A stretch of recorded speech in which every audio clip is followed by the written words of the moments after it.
It's wonderful to be here with all of you. In India, you know, orange is the color of the monk. Kavi, this is called. Of course, in the Catholic tradition, we call it a habit. Apparently, when fire is at its hottest, purest, it's orange. And that's how the tradition has it. I'm in that lineage through Bede Griffiths. I'm what is called a sannyasi. Sannyasa is a medieval Sanskrit term which means renunciation.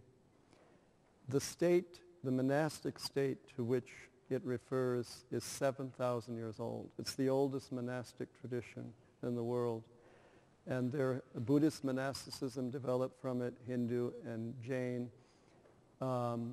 And for 300 years plus, there have been Christian sannyasis. It began with Jesuits in the mid-1700s, Roberto de Nobili, John Beschi, and others. And now there are hundreds of Christian sannyasis, but you know, there are over 40 million Hindu sannyasis. 40 million, because sannyas is the fourth stage of life in the Hindu view of life. And so I'm a cross-cultural monk because I'm in that tradition, and then I'm also a monastic hermit under the Archdiocese of Chicago. And Canon 603, the hermit status under an ordinary, a bishop. And I had 14 years of being in monastic communities in the States, 10 years of them in New Hampshire. So I want you to know I don't hang around railroad stations and airports. My Hare Krishna friends will get a laugh out of that. Maybe not. But yeah, I actually got a call on that once.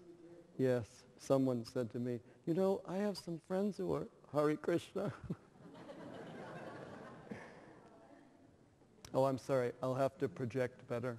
I guess it's on. So what we're going to do basically is I want to give you a presentation on kind of cultivating contemplation, the mystical life, mystical prayer in the world, which you're all doing. We're all doing it, including myself. And incidentally, like you, I earn my own living. I don't depend on donations because I wanted to associate myself with people in the world, how they're living today, the struggles you go through, all the experiences you have to put up with, paying taxes, dealing with all the tensions, the noise, the confusion, the constant bombardment from so many different sources in the media, and the tremendous anxieties we face now in a world that's in a very, very dangerous place. And so I want to talk about how do we become more anchored in the contemplative experience today. And then, of course, we'll interaction after this talk, or we could wait till after the second one. And then I also wanted to do, after dinner, maybe just before we do our centering prayer, I want to do a spiritual practice with you, which I call looking at your intention. It's a spiritual practice I've been developing. It only takes a few minutes, and it generates the mindfulness of contemplation and action. So we'll do that just before centering prayer, second time, before the second talk. And then the second talk will be more on contemplation, awareness, and the struggle to transform society, or the whole piece of action. Okay, contemplation and action, or how contemplative prayer goes into action, how it becomes active. Contemplation into action. So those are the two sides. They can't hear me. Okay. Sure. Okay, I'll hold it. It's a problem with my voice. It doesn't carry too well. So again, I'm going to talk about cultivating contemplation, becoming more anchored in it, and then we'll probably have time for a few questions or interactions or insights or comments from you, and then have our lunch. When we come back, I want to do a brief practice. I want to introduce a practice to you that I'm developing, which helps to make you mindful of your intention to surrender to God and examines your motivation in terms of action in the world. And then, of course, we'll have our second centering prayer sit, and then I'll get more into the whole issue of contemplation going into action, okay? You know, I want to tell you something that isn't really funny, but Thich Nhat Hanh gave a teaching, a couple sets of teachings in Chicago in August, I think, or September. There were like 7,000 or 8,000 people. Only about 100 people heard anything because the sound system wasn't working too well, and he just plodded along as if everybody could hear him, you know. Maybe that was the lesson. Some of the people were getting so angry, you know, which defeated the whole purpose of them being there.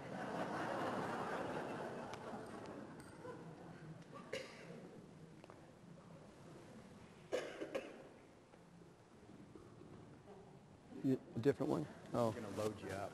You're going to load me up. I'm going to turn into a cyborg. Thank you. Okay, is that better? Okay. All right. One is for the heartbeat. All right. So the vast majority of us here, probably all of us here, we live tremendously active lives.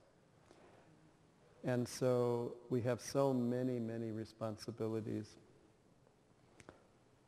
So our spiritual life basically has to come out of our situation now. And our spiritual life is our human life here in the world now. That's what the spiritual life is. But it's a life that is more aware, more awake, more rooted in the divine presence.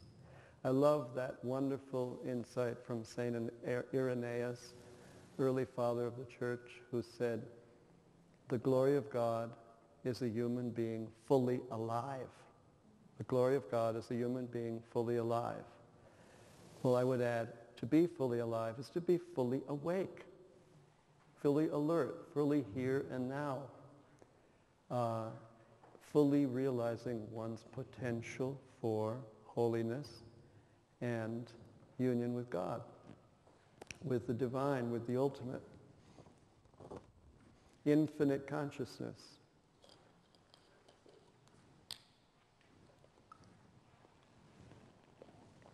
What I want to talk to you about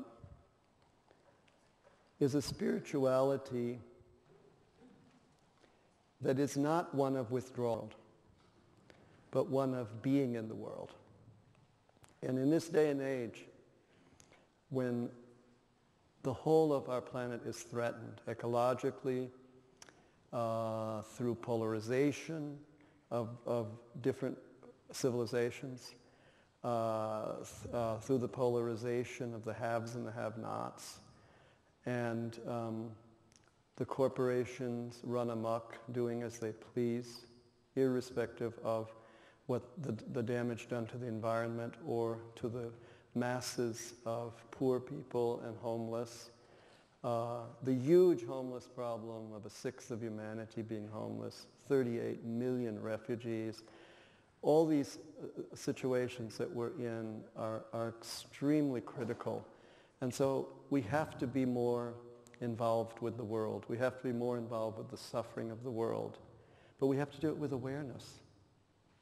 And the awareness comes through contemplation, or that enlightenment that the divine gives us through a slow process of refinement over a long period of time. It takes a while, but it's a sure path, and it becomes our anchor. And the whole point of it is to get our life into our contemplation, including our action.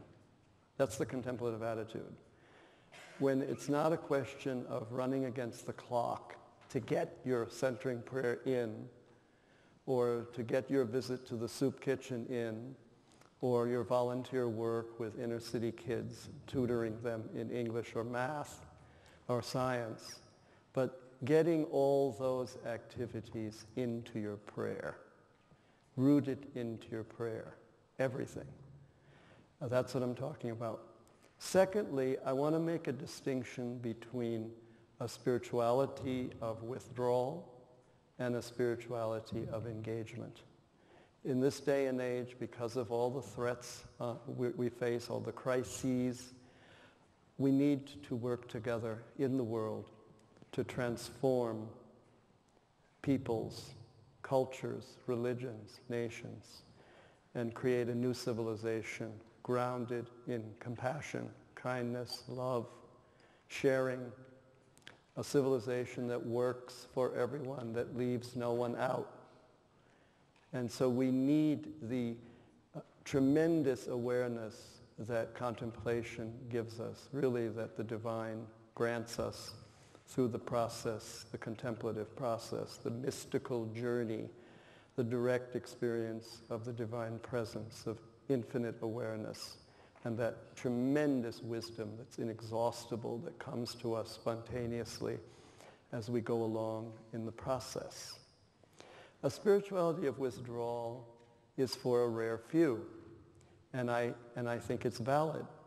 And we are here today because that exists, because all the mystical traditions came out of figures who went off into the wilderness or a cave or in the Himalayas or by a sacred river or in the forest, and through solitary spiritual practice, meditation, contemplation, self-denial and asceticism, and the works of love in sharing it later, the fruits, allowed this incredible mystical spirituality to emerge. All the traditions have it. It's the common ground of every tradition. Mysticism is the heart.